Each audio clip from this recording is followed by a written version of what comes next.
Hello, welcome into WLOY, Loyola Radio, streaming online at WLOY.org and Campus TV channel 111.1. Welcome into After the Whistle, Loyola's premier sports talk radio show, airing every Monday from 3 to 4 p.m. and every Friday from 1 to 2 p.m. Welcome into another edition of the show. I am your host today, Jeffrey Bosley, alongside my co-host, Jimmy Cody. Jimmy, how are things? Things are good. I wish the weather was a little bit nicer today, but we've had amazing weather so far this year. So, I guess one rainy day, one rainy stretch in the grand scheme of things is not that bad. Yeah, I'm not sure where all of you are listening, but here in Baltimore, it is raining pretty good outside, and it's not supposed to improve throughout the end of the day. So you just got to stick it out, one of those dreary, rainy days. But anyway, let's shift our focus from the weather to sports calendar. And last night we had a NFC South showdown on Thursday Night Football. I say showdown with a grain of salt there. It was between the Atlanta Falcons and Carolina Panthers, and coming in for both teams, Carolina has obviously had a dysfunctional season, fired their coach, had some other incidents, and they've had a QB carousel basically the whole season. And then on the Atlanta side of things, they were kind of this team that no one really saw coming this year, and they were surprising a little bit, and they've had some good wins and stuff. And so it's a big game for them to kind of stay in the race in the NFC South. So what it was for Carolina, and Carolina pulls off somewhat of an upset win. They win 25-15 at home. And Jimmy, we were talking about this just before we started the show. It was an ugly game, to say the least. Yeah, ugly does not describe it, I think, enough because it was atrocious. I don't even know where to start because there's just so many things last night that were awful.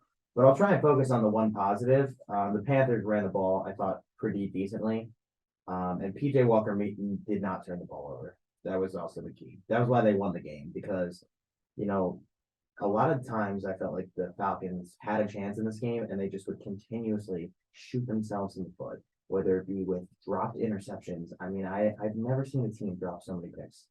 I know it was raining, but like they were camped under a couple of And them. I see teams drop interceptions all the time, but I felt like last night I mean, it was these were just some crazy ones too. I mean, you Oh could have flipped my the script in the God. whole game if you'd There catch was at maybe least- one or two. There was at least four that they dropped. I mean, I don't even know if it might have even been more, to be completely honest with you. But additionally, the one thing I will say is when the Falcons, we've had to see it. This is kind of a different offense than what we have been seeing the rest of the season. And I think the reason for that was because they struggled so much to run the ball. Mariota was the leading rusher with 43 yards, but he only had 3 carries. So when it comes to the other guys like Patterson, 5 carries, 18 yards, he really just could not get it going. I think you also got to give the ball to him more than 5 times. I agree. Additionally, they had Algier. He had 8 carries for 20 yards. That's not going to cut it.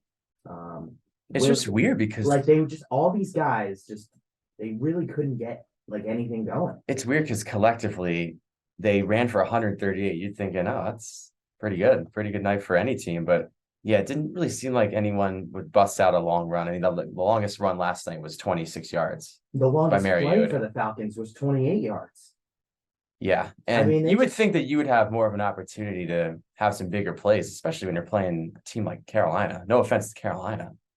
But I think they're a No. team that you can kind of jump out against. And they only put up 15. Let's be honest. Carolina came off a game against the Bengals where they looked awful. When I heard that PJ Walker was starting this game, I couldn't believe it, to be completely honest with you, because I thought he just played so horrible. Also, Baker Mayfield came in and didn't look that bad. And Baker Mayfield came in and got 3 touchdowns. Now, Baker was made QB2 for whatever reason by Steve Wilks, and it looks like it paid off for the sake of this game. But, I mean, I still think they could have been better at quarterback. It wasn't like they won because of PJ Walker. They just won and also had PJ Walker as the quarterback. I mean, they didn't really do much. He only threw the ball 16 times, and it was for 108 yards. Right. But that said, the star of the night was obviously D'Onta Foreman. Foreman had 31 carries for 130 yards, and he had the one touchdown. But they also had another rushing touchdown from Chenault Jr. I don't even know how you say his first name. Laviska? Yeah, it's like something like that. But additionally, too, I mean, you got to give credit to the Panthers defense for stopping the run, because that once they eliminated that, the Falcons were all out of sorts. They forced Mariota to beat them, and he couldn't. That's the truth. Yeah. I don't know. It's just an ugly game on both sides. But in the grand scheme of things, it's actually a big win for Carolina. I'm not saying they can go anywhere this year, but they're only 1 game back of first place, believe it or not, at 3-7. And the thing that is going well for them is Wait, so Tampa Bay is 4-5 and 4-6? they're 4-5. Okay, so They it's play Seattle this week. so it's 1.5 games. 1.5. It could be one if Tampa Bay loses to Seattle. And the only reason I'm bringing this up is because Carolina actually is 3-1 in the division. They lost. Wow, You remember that Auburn- You remember that Falcons game that they played a few weeks back? They lost a heartbreaker there in overtime down in Atlanta, and they only lost by 3. I think it was 37-34. They've beaten every team once so far. They beat the Falcons at home. They beat the Saints at home, and they beat the Buccaneers at home. They're 3-1 in the division. Interesting to see how they'll do on the road, because obviously it was tough that they lost to the Falcons, and that was just a tough, close game. But when they play the Saints and the Bucks on the road, I think it's going to be. And I'm looking at it right here, and it's funny we're bringing this up. They play the Panthers, or excuse me, the Panthers play the Buccaneers and the Saints back-to-back weeks on the road in weeks 17 and 18. Wow, so they don't play for a while. If they can kind of tread water a little bit, get some wins, they play the Ravens, Broncos, Seahawks, Steelers, and Lions before those two teams at the end. If they can, I don't know if they'll be able to beat the Ravens, but yeah, if they can somehow and then find at some At wins, Seattle is also very tough game. because that division is like the quote unquote NFC East of this year, because the NFC East has been a joke the last few years, but this year it's the NFC South. And I don't know how many wins could win that division. It I could don't know. be 8. I think there's worse divisions in the NFC East. I know people like it was always a competitive division, but I always thought the AFC South was way Right. worse. Oh my God, it's just at least 2 non-competitive teams every year. This is just reminding me of the NFC East from 2020 when Washington won the division. I think it's 7-9. Yeah, but last year they had 2 playoff teams, so Right. and then This year they could have 3 potentially. So Yeah. we'll see. And yeah, not the AFC South, the NFC South. You can say what you want. It's a bad division, but it's definitely going to be very entertaining down the stretch. for sure. And you got Tampa Bay playing in Germany this week, so we'll get into that. And I think New Orleans is a big game in Pittsburgh too. So Yeah. So let's talk about the Seahawks Buccaneers game for a second here. Because obviously it's 9:30. It's in Munich, Germany. first time going over to Germany. Yeah, first NFL game in Germany, so that's cool. And they got a pretty good game. 2 first-place teams. Yeah, and who would have thought that coming into this game, Seattle would actually be the team with the better record? You wouldn't think that coming into the year. They're sitting pretty at 6-3. Tampa Bay sitting at 4-5. They're coming off a close win last week at home against the LA Rams, and Seattle is coming off of a big win on the road down in Arizona. So coming in, obviously Seattle is playing better than Tampa Bay. I think we can agree there, but I don't know. This is a tough game, I think, for both teams, because you feel like this is a game that Tampa Bay should be able to win, because I just think they have more talent on their roster than Seattle. But on the other side, Seattle has just looked good. I feel like whatever they're doing with Geno Smith, with the high completion percentage, they're sticking to their guns. They're running the ball, using the wide receivers well. Defense is playing somewhat okay, even though it hasn't been great in every game. But it's a tough game to predict. Yeah, really tough game to predict, especially because the travel from Seattle to Germany has to be brutal. Yeah, and I'm trying to do the math I here. would assume that they're flying to New York and then Germany. I'm not sure if they offer direct flights from Seattle to say, Munich. Maybe they do. I doubt it. And that's a long flight. Well, and you bring up the travel and everything. Seattle is 3 hours behind the Eastern time zone. And then I think Germany is either 5 or 6 hours ahead. So that's probably 8 or 9 hours Seems like ahead for half a them. day. And I'm assuming they're over there now with the game being 2 days away. Usually these teams, I think, fly over earlier in the week. They do. I always thought that's a better way of traveling. Yeah. Just in my honest opinion. Like I always felt like the better run teams always did that. Right. So I would feel like they would get over there, try to get accustomed to the time zone and everything, because it's different over there. It's massively different. Yes, of course. For the game itself, if I had to give a pick, I think I'm going to take Tampa Bay. I think this is a game that they need. I think with Atlanta losing last night, they have a chance to be alone in first place. So I think this is a game that they really need to get, especially because they're on bye next week. So I think they could go all out in this game and try to get a win. And for them, I just feel like the offense needs to get going, because I feel like every game they're always around 20 points. They're a little over, a little less. I think if they can exploit the Seattle D, I think they can really do some damage. I think Tampa Bay wins. I think it's going to be close. I think Tampa Bay wins by like a touchdown. Listen, there's no doubt that Tampa Bay has some more talent, especially on offense. But Seattle, at the end of the day, one of the things they do really, really, really well against just about everybody they play is they always run the ball well. And listen, the Bucks defense has not been as great in years past. We saw what a team like the Ravens did to them when they ran the ball. I mean, they were really, really effective. And I really like this Kenneth Walker kid.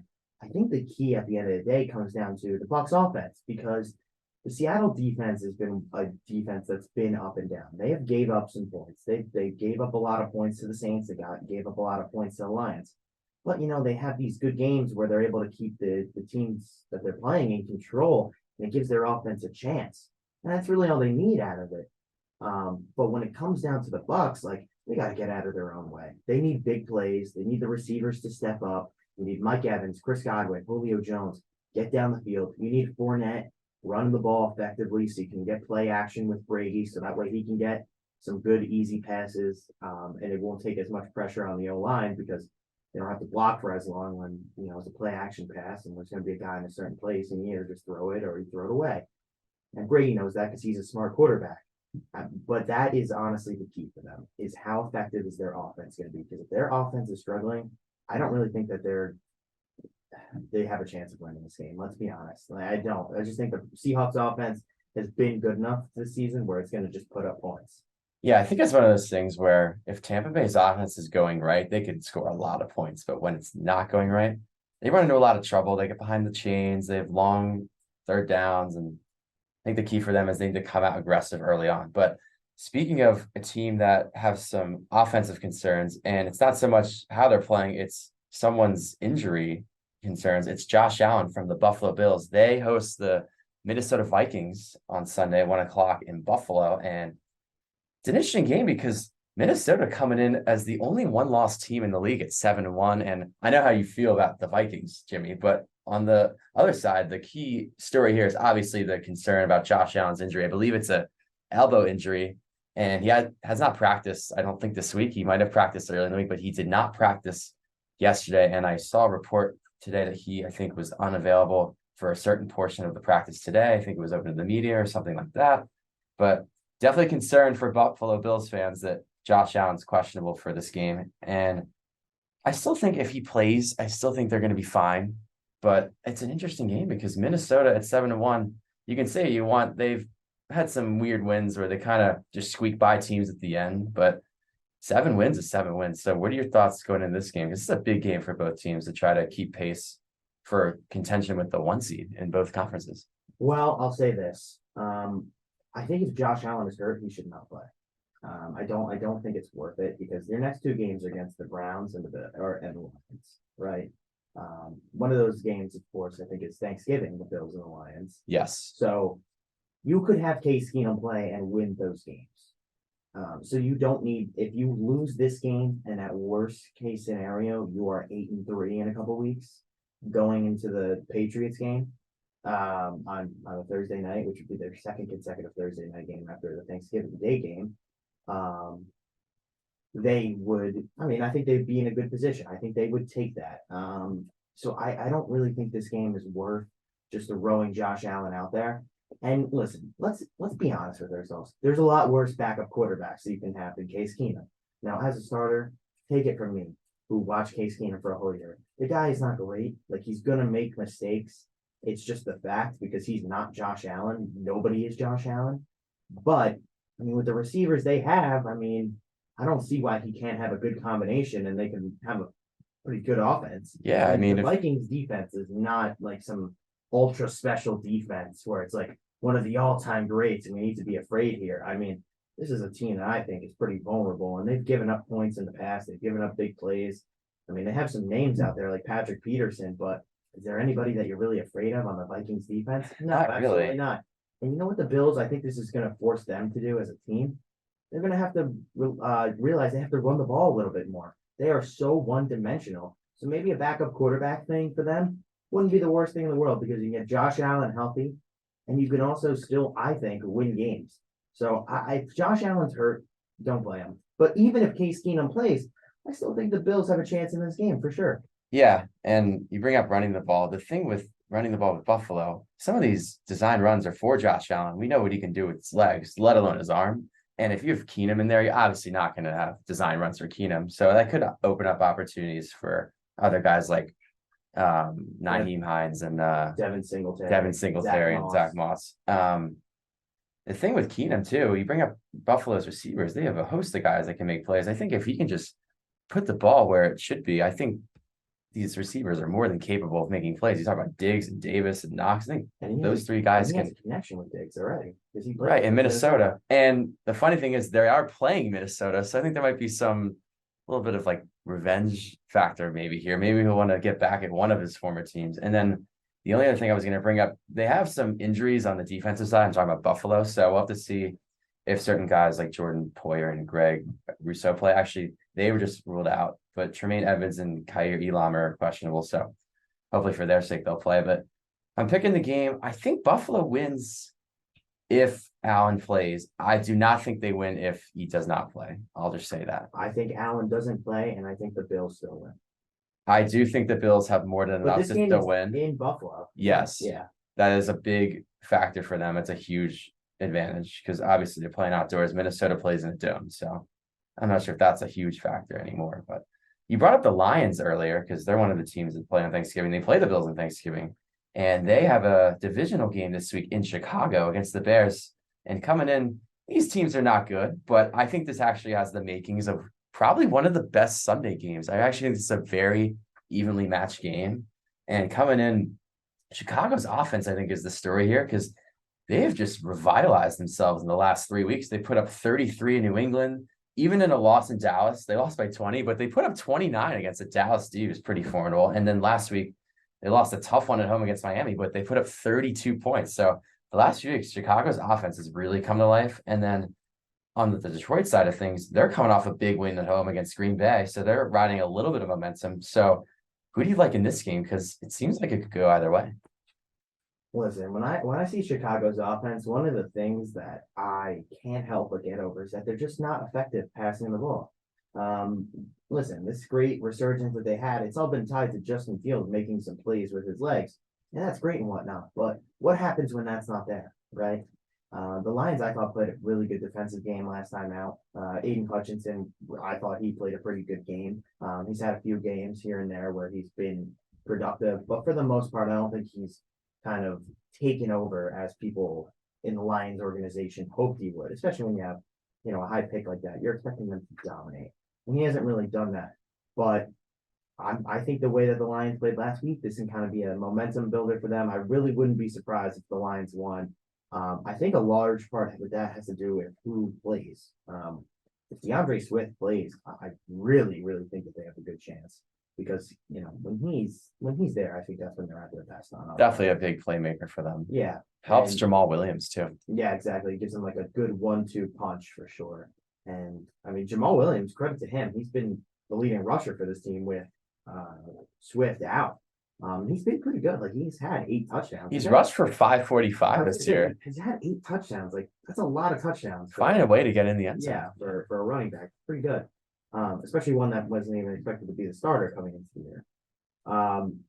But as for Chicago too, I mean, you talk about how great their offense is. We can also talk about how bad their defense is. Their defense gives up a lot of points. Right. And the interesting is we can talk about the Detroit defense being bad too, but they are coming off a week where they only gave up 9 to Green Bay. So you're thinking, can Detroit's D actually play like this again? Or is this a fluke and then they're going to give up 30 again? Like, I don't know. I know. That's a good question. And I think that's why I'm going to take Chicago, but this game. You could see Detroit winning too, because they're kind of on the same playing field. Yeah, at least in my eyes. Detroit in this game just because I like their offense a little bit more, and I think that it has more options. Definitely. I like their passing attack. I think that they have some okay receivers. I just like Fields' playing ability. They're very effective when they run the ball with Swift. That line is down to 2.5 too, so that's very surprising. Yeah, I think it's going to be close, so I'm not too surprised, but. Not surprised Chicago's favorite, just because they're the home team. But would be a bigger favorite at home. Oh, you think so? Yeah. Yeah, interesting. Well, let's go to another game, and this is your own team here, the Denver Broncos. They're coming off the bye week. They will travel to Nashville, take on the Tennessee Titans, and big game for both teams. Denver coming off the bye after that big win in London against Jacksonville to kind of get some momentum there. And then you have Tennessee, who is coming off a Sunday night game in Kansas City where I think they should have won that game personally. They were up for the majority of the game, and then they really just couldn't throw the ball that well. And Kansas City just found a way to be good when they had to. But I feel like this is a game that both teams kind of need. So, what are your thoughts? Obviously, as a Broncos fan, this is a game that you would love to get. Well, let's start with the Titans here because I thought last week was a game that defensively they should have won, but their offense is horrible. I mean, Malik Willis, obviously, we don't know who's going to be playing quarterback for the Titans. I'm personally assuming that it's going to be Ryan Tannehill. I just expect that with him being questionable this week. That's kind of the way that it's looking. They have a lot of guys questionable, as do we. But I would expect them just about everybody to play. But here's the thing about both these teams. They're very similar. They're like the exact same kind of team. They're both minimal on offense. They want to run the ball. I mean, I would say that probably the Broncos have a better offense on paper because they have Judy and Sutton and Russell Wilson. And the other team has Ryan Tannehill, Robert Woods, and I don't even know. And Austin Hooper. That's like I mean, when it comes to the running back, obviously we know where the advantage lies. I mean, it's Derrick Henry versus Melvin Gordon. It's really not that close. Although I'm interested to see if Chase Edmonds gets some carries. I kind of hope he does because I'd like to see Melvin obviously in a lesser role. I think the bye week could help that too. Maybe he gets more infatuated with the play calling. But I think the key, honestly, 100%, the key for the Broncos, besides offense and scoring, has to be rushing the passer. Because when Ryan Tannehill is under pressure, he's terrible. He turns the ball over all the time. We saw what he did in the playoffs last year when the Bengals got after him. We've seen what teams like the Giants can do, and they were able to get a win when they got after him. I mean, you're able to get after this guy. Like you can affect him when you put him under pressure. And honestly, I think this is going to be the week that if any week we need the rush to step up, this is it more than ever. Because we kind of are trying to save our season, right? The Broncos are 3-5. They have the next two games against the Titans and then the Raiders. So, those are games. Very winnable. And then the Panthers after that. Another winnable game. Again, like they kind of need to figure it out here because this is the part of the season that you need some wins. Yeah, they got to get one. They got to get this one. And I think, I think they one at will. a time. I think they are going to get the win. I'm taking the Broncos. I know that they're not favorite, but I do think they have enough talent where they should be able to win the game. And I do think that they can get to Tannehill because you talk about who they have on the outside with Woods and Hooper. It's not very appealing. And I think the Broncos can really right the ship because I think Wilson is kind of using that London game because I felt like he was better than most of the other games he played this year. So yeah, he made some nice throws in that game. I think we're going to see more of that this week, maybe even more of that. So I think Denver wins. I think it's going to be kind of a low scoring game. I think it might be like 19-13. Absolutely. But I think those are the games that kind of benefit Denver. Yeah. They're going up against bad offense. And I think they benefit Tennessee too. Because I think, like you said, they both play similar. They're not going to score too many points. But yeah. The difference is that I think Tennessee's a little bit better at stopping the run than they are the pass. Where it's interesting because the Broncos are probably better at stopping the pass than they are the run. So I think that's kind of interesting to watch is like see how each team kind of manipulates the other into, being able to stop them. Yeah, kind of contrasting styles here going up against each other. Yeah, but still very similar teams on paper. At least the last thing I can say is I think this is a game the Broncos should be competitive in, to say the least.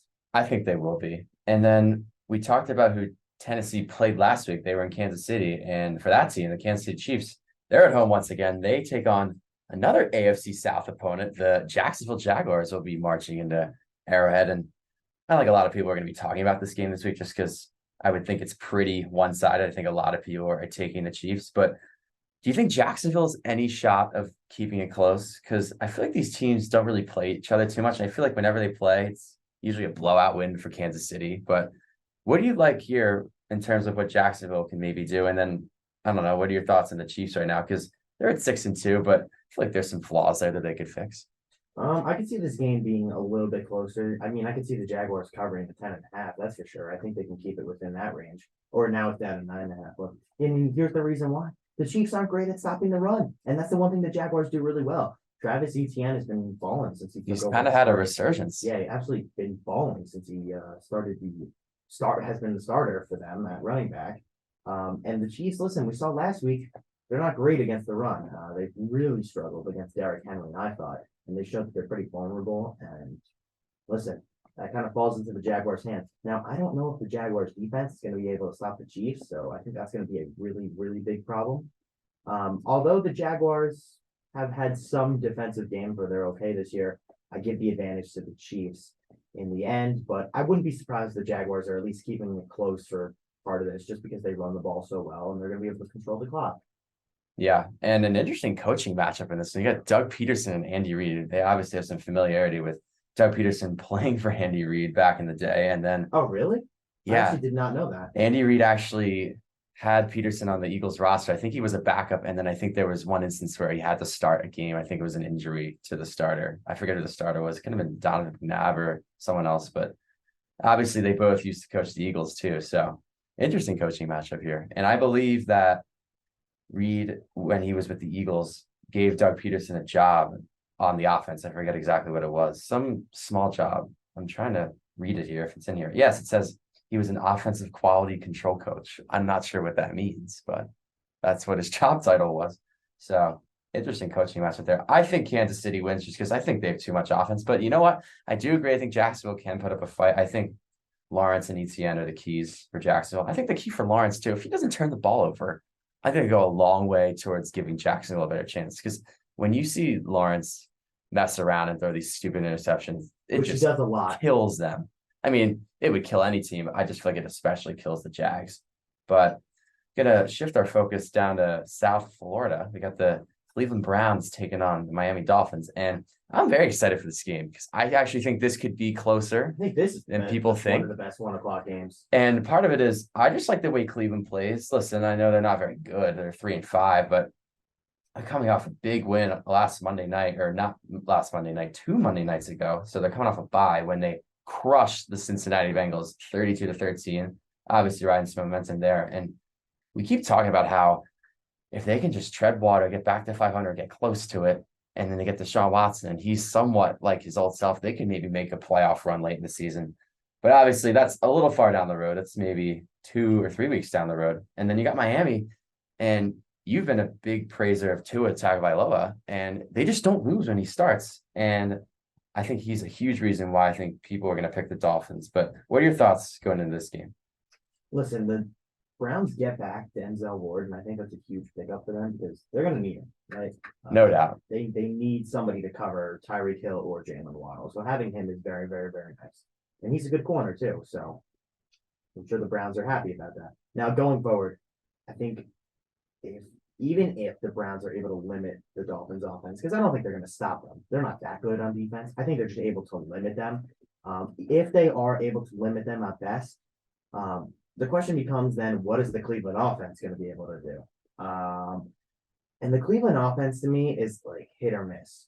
There's some weeks where they're able to throw the ball down the field to Amari Cooper, Donovan's Peoples-Jones, and they're an effective offense. But then there's other times where Brissett's turning the ball over, they're not consistent with the run, and they're just they're not playing well. And this is a team that I feel like every single week I'm just been waiting for them to kind of come together as a group, and they never really do it. And I thought they did that against the Bengals. And so I'm hoping that this is kind of be like the turnaround for them because, I do think it's a talented roster. And obviously you did talk about, the big story, which is not having Deshaun until later in the season. But my thing is, I think they're competitive in this game against the Dolphins. I really think this is a lot closer of a game than people think. The Dolphins definitely have that offense that can put up a lot of points, and they can also run the ball pretty well with Mostert and now Jeff Wilson Jr. So I have no concerns about the Miami offense. My concerns are about the Cleveland offense against the Miami defense. If the Miami defense is giving up points, I mean, this is going to be a really tough game for the Dolphins because they really need, I think, their defense to step up. And this was a defense who kind of carried them in that second half of the season last year when they started going on the winning streak. Yeah. So I think the defense needs to be better. It was unacceptable giving up that many points to the Bears last week.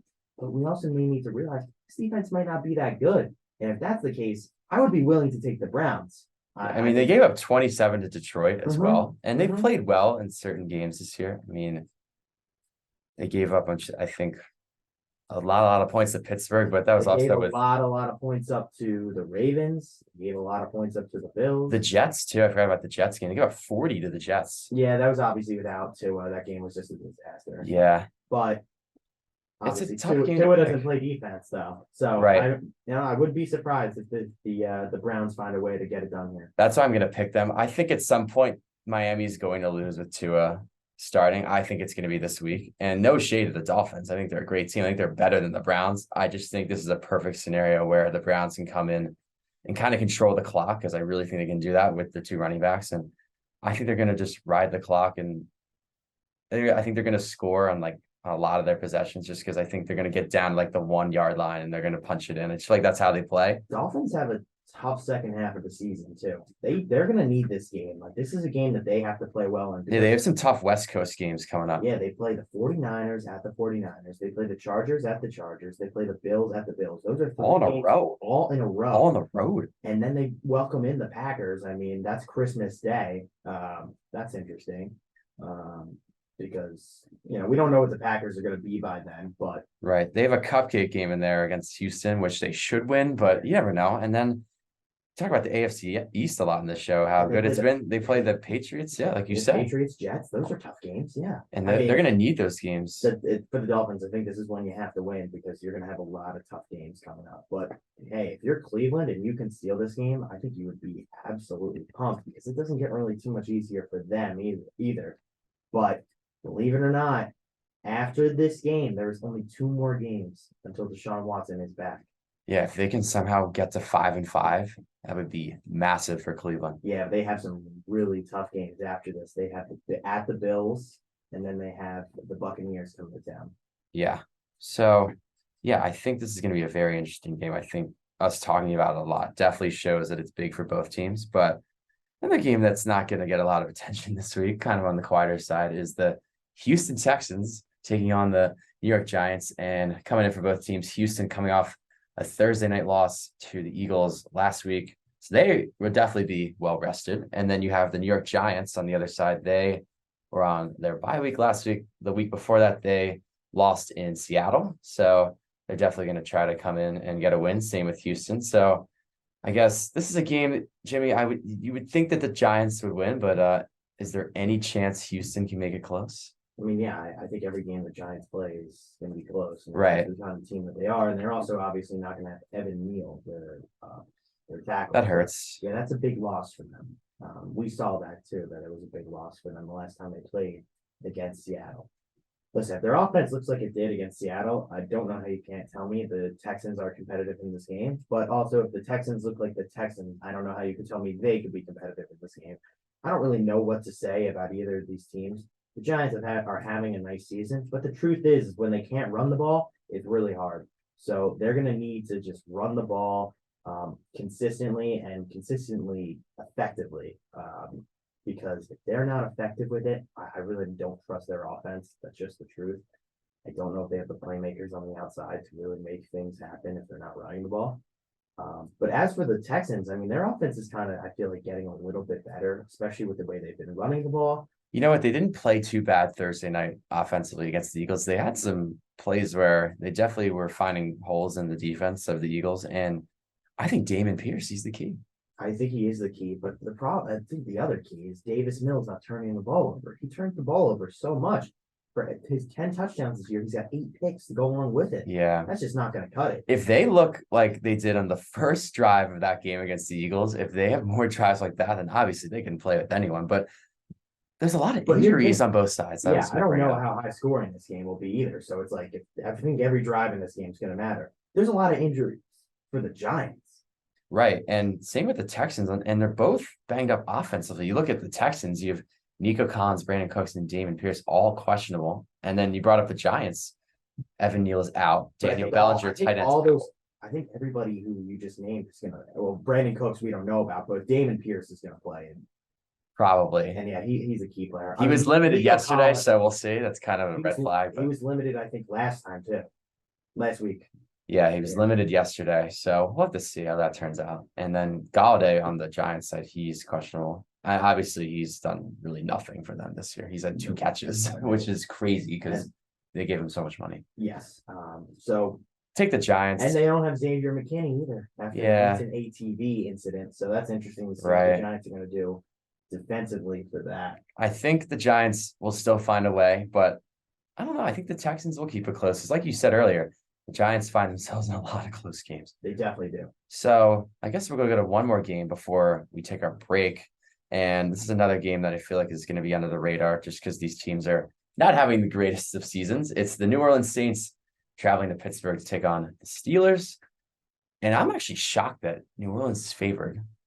And they're on the road. And maybe, I guess they have more talent than Pittsburgh right now, but you could argue that Pittsburgh has enough talent where you think they could win. And New Orleans is coming off that Monday night game against Baltimore where they lost 27-13. I feel like that game for them, they had some chances to make it interesting. They just could never do it. And then the Steelers, they were on bye last week. The week before, they lost to the Eagles in Philadelphia. And they're going to obviously try to come back and get a win there. So both these teams are starving for win. I feel like a lot of the teams this week that are playing each other, both teams are starving for win. We brought the Broncos, Titans. We talked about Browns and the Dolphins and Lions and the Bears. Seahawks, Buccaneers. A lot of these games this week, I feel like both teams really, really need a win to kind of right the ship. But what do you see in this game? Who do you like, Saints or Steelers? I love the Steelers. They're getting TJ Watt back. I think that's huge for them. Their defense is just different when they have TJ Watt back. And also the fact of the matter is the Saints defense did not look that great against the Ravens. And the Ravens obviously do a really good job of running the ball. And that's kind of what the focus is for the Steelers. Now, the difference is the Ravens O-line is so much better than the Steelers. But the fact that TJ Watt comes back, I think is what changes this game because he is the type of guy, as you know, Jeffrey. I mean, he tied the record for sacks in a season. He's a game wrecker. He's a game wrecker. There's no other way to say it. That's exactly what he is. And, this is huge for the Steelers defense because he's the heart and soul. He's the leader of the defense, too. So getting him back, I think it changes who the Steelers are. And I think it gives them more of an identity on defense because he's so good on the field. Now, obviously, the offense is not great. They're not great at all. And that is something that they're going to have to overcome. Kenny Pickett cannot turn the ball over like he has in weeks past if they're going to win this game.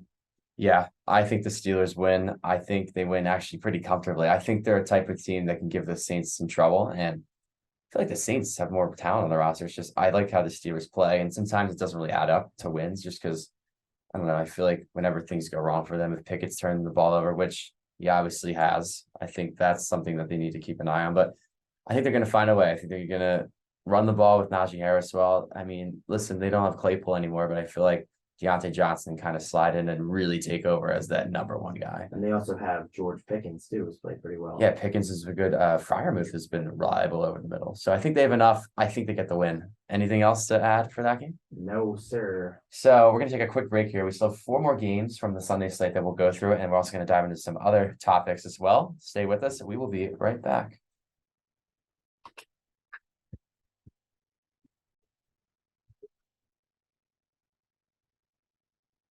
Welcome back to WLOY, Loyola Radio, streaming online at WLOY.org and Campus TV channel 111.1. You're listening to After the Whistle with Jeffrey Bazzi and Jimmy Cody. We were talking about some NFL games that are coming up Sunday. A lot of interesting, juicy matchups, and we still have 4 more games to talk about. So, Jimmy, let's get right into it. We have an interesting game going on in Las Vegas this week. We have the Colts obviously making their coaching change. They have now fired Frank Reich, and they hired former Colt player Jeff Saturday and also former ESPN analyst now. He was on a lot of shows such as Get Up, First Take, SportsCenter, whatever. But he is now taking the reins of the Colts, trying to right the ship there because they've had a rocky season. And then the same can be said for the Raiders.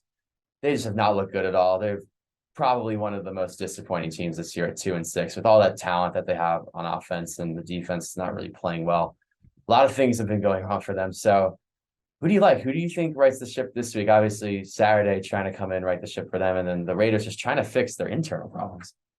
Listen, the Raiders are a train wreck, but the only team who's a bigger train wreck than them right now might be the Colts. I mean, this might be good for them that they're playing. These 2 teams, there's probably no better team for each to play this week. Honestly.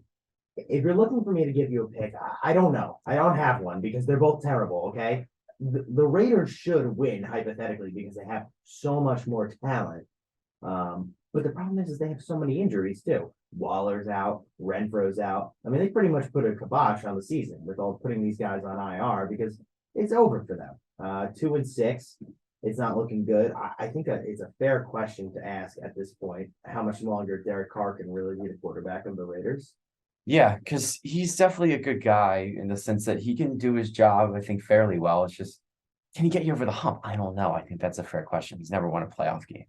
Yeah, exactly. He had a chance to last year. He got pretty close. And then one year they made the playoffs and he was injured, so it doesn't really count. But yeah, you would think that Devontae Adams would be more of a factor. He's just been a non-factor. I mean, last week he went off, but Even when they get him the ball, they still aren't scoring touchdowns. Like it just makes no sense to me that they don't use this guy more in the red zone. I mean, he's a beast. yeah, I think everything that could go wrong for the Raiders is going wrong this season. And you take last week's game in Jacksonville, they are up 17-0.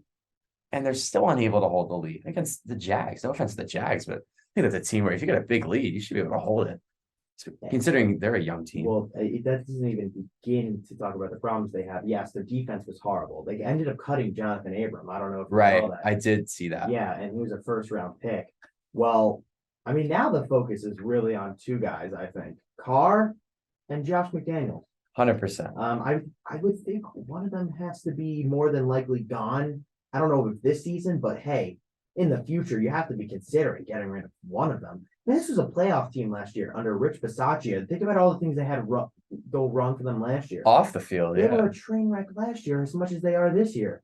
But the only thing is, they found a way to win the games last year. Bisaccia could. They were coach really too. good in clutch time, too. They Yeah. won a lot of games close, which And- they're not doing this And year. they won a lot of games, I thought, decently on the road, too. They did. And they're just not cutting it this year. And then you look at the Colts, they're just lifeless on every single facet of their team. I mean, offensively, especially, they look lifeless. And I know I'm repeating myself, but Taylor has one touchdown this year. Michael Pittman has one touchdown this year. and I know that it's tough because Ellinger is coming in and he's now the starter, and the Matt Ryan experiment obviously was a failure, but they just have nothing going right for them. And maybe Jeff Saturday will inject some, I don't know, humor or more energy in that locker room. We'll have to see how he is a factor. I don't know how he is with play calling because he has no coaching experience, I think, at all. Yeah, I think his most recent coaching experience was coaching a high school team in 2020, and they went 3-7. Uh-oh. So there's definitely a wild card factor there with Saturday. Definitely a wild card factor there, though, and I'm interested to see how it works for the Colts. I do like Jeff Saturday. I don't have like a problem with him. It's just a weird hire to me, especially considering they have some experience on their staff. John Fox, coach for the Broncos, he was in 2 Super Bowls because he was one with the Panthers as the head coach, one with the Broncos as the head coach.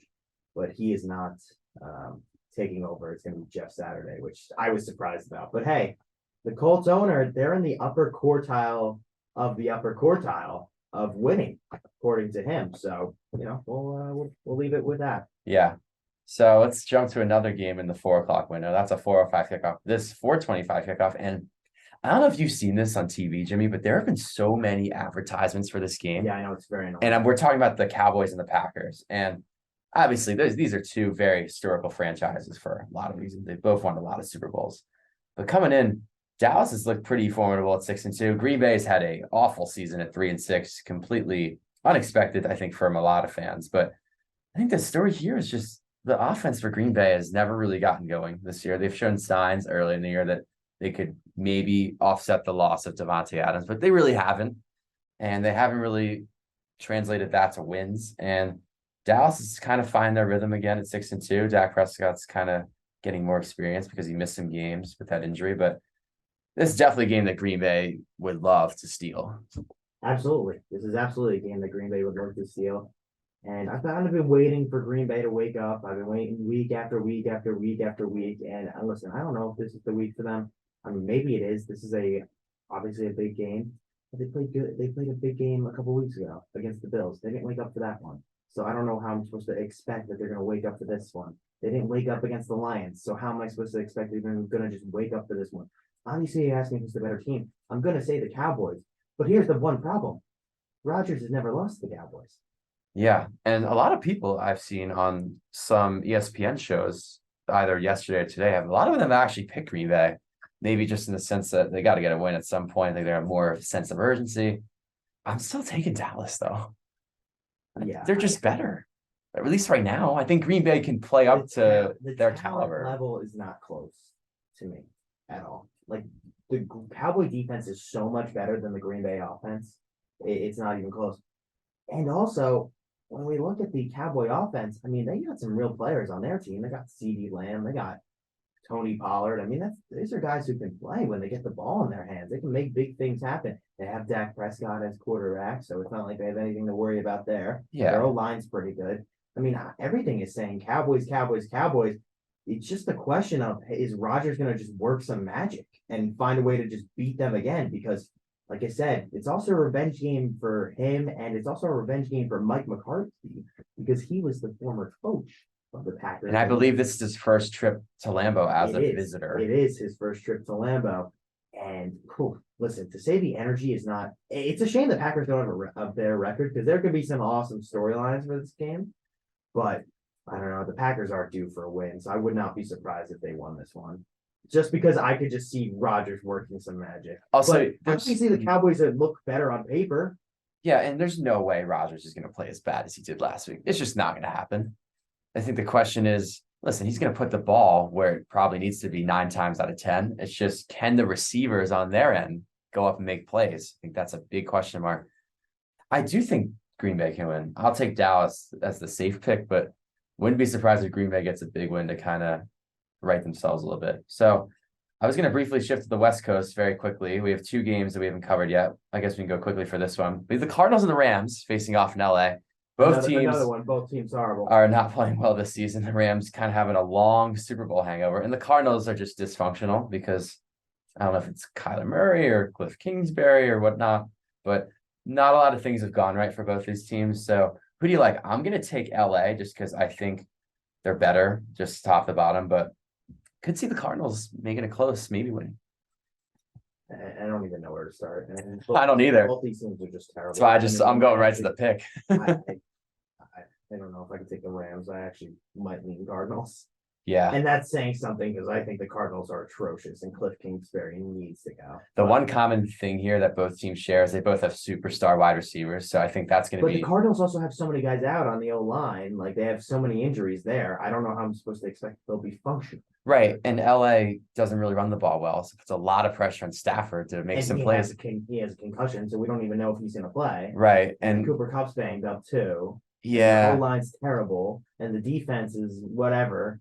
I mean, I guess you could give the advantage to the Rams because their defense is a little bit better. I'll have to see about the crowd too, because usually when teams play out in LA, the visiting team's fans show up. The Cardinals have so many fans that take over stadiums. We'll see. Nobody at the game. I'm kind of curious with the crowd. That's why I brought it up. Also, because Arizona is very close to LA, so it's gonna be. I should say Phoenix is close to Los Angeles. Nobody's gonna go. They're all Charger fans. But the last game we'll cover, and this involves the other Los Angeles team, the Chargers. They're taking a quick trip up to the Bay Area for a huge, actually, Sunday night showdown. I'm very excited for this game against the 49ers. Coming in San Francisco, -7. And I think the Chargers can cover from a betting perspective, but obviously not a better. So I'll leave that to other people. But it's a very even matchup in the sense that McCaffrey is the big storyline with the Niners kind of asserting himself there. And the Chargers are a team that I feel like they're in every game they play. It's just whether or not they can find a way to win. This is perfect textbook Chargers play well game. It's a big game on the road. You know, they're underdogs for 7 points, which I've been very surprised by. Everybody loves the 49ers. I mean, listen, I wouldn't surprise me if this is the week that the Chargers just absolutely got it together. No, not really. It wouldn't surprise me. Because their offense can, and we know it can put up numbers, right? It's totally capable of doing that. I think the question is what their defense does to the 49ers offense. They got to stop the run. That's the first thing. They have to be able to eliminate the run, but that's a problem. That's someplace that they're not great in. Personally, I see shootout potential in this game. I do too. And it's very interesting because we have the 3rd most popular team in Los Angeles, the 49ers, going up against the 32nd most popular team in Los Angeles. So not a bad thing. Yeah. So that's interesting too. Great storyline. Yeah. It's a tough game to pick. I like the 49ers. I don't know why. I can't believe I'm picking the Chargers, but yeah, for some reason. Yeah, I understand that as a Broncos fan, someone who does not like the AFC. Well, the 49ers there's been times where they've just come out flat. It's not like this is a team that's absolutely ran the doors off people. They're 4-4. Right. Their record's Like, not very good. And a lot of people are talking about them being a challenger in the NFC, which I think they will be. It's just they got to show it 4-4. Well, here's the It's thing. not a great I record. look at the Chargers, and I think they're a little bit behind the Chiefs, but I think what holds them back is coaching. And also a little bit like especially defensive coaching too, because their cornerbacks aren't great. But when they played the Chiefs, it was a pretty close game, right? Like I would say those teams are kind of comparable. And When they'll play on Chiefs- Sunday night coming up. When the 49ers played the Chiefs, it was a train wreck for the 49ers. I don't know how you could just sit there and tell me like this is some tremendous team. No, no, no. They're good. They have a lot of talent. On paper, they're loaded offensively. They're not really playing well. No, There's a lot of gimme games I think they've lost. They lost a brutal one in Atlanta. I mean, they did. I think the play calling with Kyle Shanahan is going to be opening up so much just because now you have McCaffrey and Kittle and Deebo It's not like Samuel. they didn't have McCaffrey, Kittle, and Deebo Samuel against the Chiefs. Still has 2 of the 3. No, they still. I'm saying they still have them. Yeah, in that game specifically, they did. Yes, you're right. So I don't know. I feel like they get a big win. I think the crowd's gonna be rocking. So we were gonna talk college football, but I think we're gonna skip it because I don't know. There's some big games this week, but I feel like we're gonna wait till next week to really get into the CFP talk because I think it'll definitely be heating up more next week. But wanted to jump in while we have some time. Haven't really talked a lot of NBA, but it's kind of been going on in the background of all this football stuff. But you're looking at the standings here, Jimmy, and there's been a lot of surprising starts, I think, especially out west. You look at the Western standings and right at the top, you look at Utah and Portland, 1-2, Utah at 10-3, Portland 9-3. And then in the middle, you would expect these teams to be there. You got Phoenix, Denver, Memphis, the LA Clippers, Dallas, and New Orleans all in the middle. And those are all teams that should be playoff teams, or at least, I guess, maybe some of them might be in the play-in. But I think the 2 surprising storylines here are the Golden State Warriors and the Los Angeles Lakers. Golden State Warriors, obviously the defending champions, they're 4-7. And Steph Curry has played really well, but I feel like the rest of their Always sits team on the road. They Yeah. have not won a single road game. Yes, they came off a awful East Coast trip where they lost some tough games in Miami and Orlando. They lost one in New Orleans, didn't really play people there, so that might be a little bit of an asterisk. But they lost to other teams on the road like Charlotte and Detroit. You would think they beat those teams, but no, haven't really gotten it done. And I think the key for them is their defense hasn't really been well, and that's kind of the backbone of their team. So I guess what are your thoughts there? And also, you brought up the Lakers before we talked about this over the break. Lakers have been awful. They've been awful. They're atrocious. I don't even know like what the problem is because they're just so bad.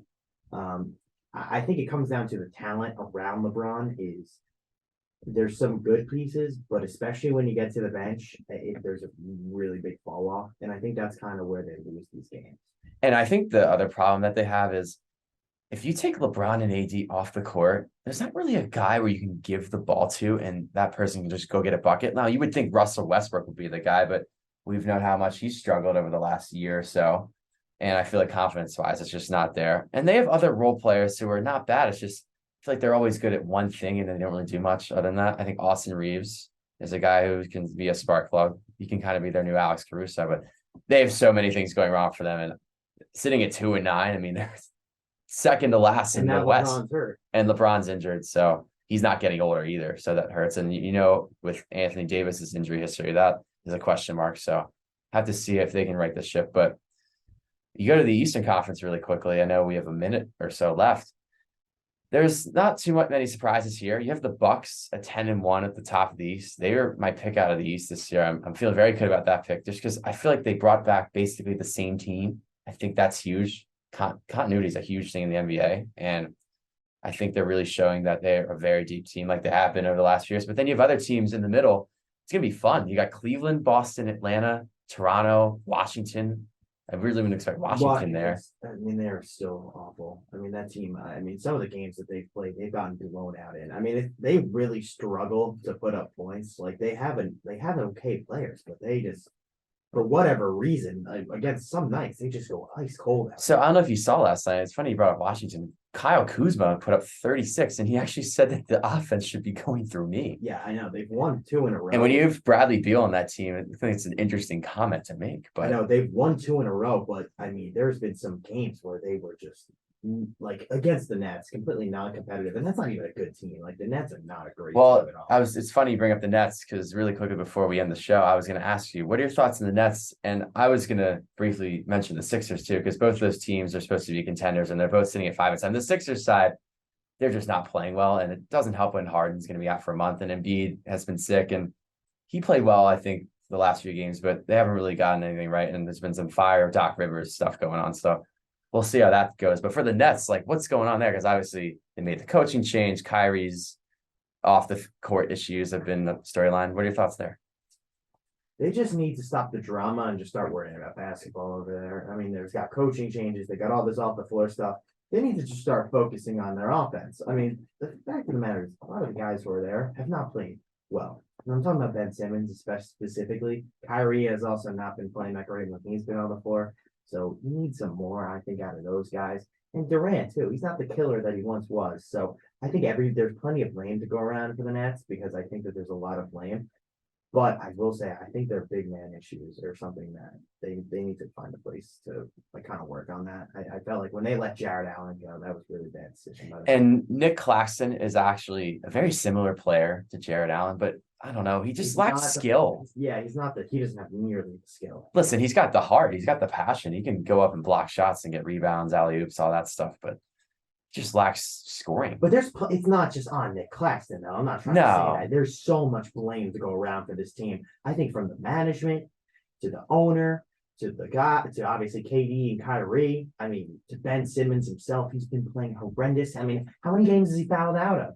Like too many. Exactly. Like at least two. So many problems. So many problems. And they're the type of team, if they get things right, if they just stop the drama, and that's a big if, stopping the drama. Yeah, it's not as easy as I think. No, they have the talent to win the whole thing because if KD and Kyrie can be 25-point scorers a night, Simmons can kind of be a guy that can do it all on the stat sheet. And they have a lot of shooting. They have Patty Mills, Joe Harris, and Seth Curry. I mean, those are three elite shooters right there. If they're all healthy and you got one or two of them on the court, let alone three on the court at the same time, they can do a lot of damage offensively.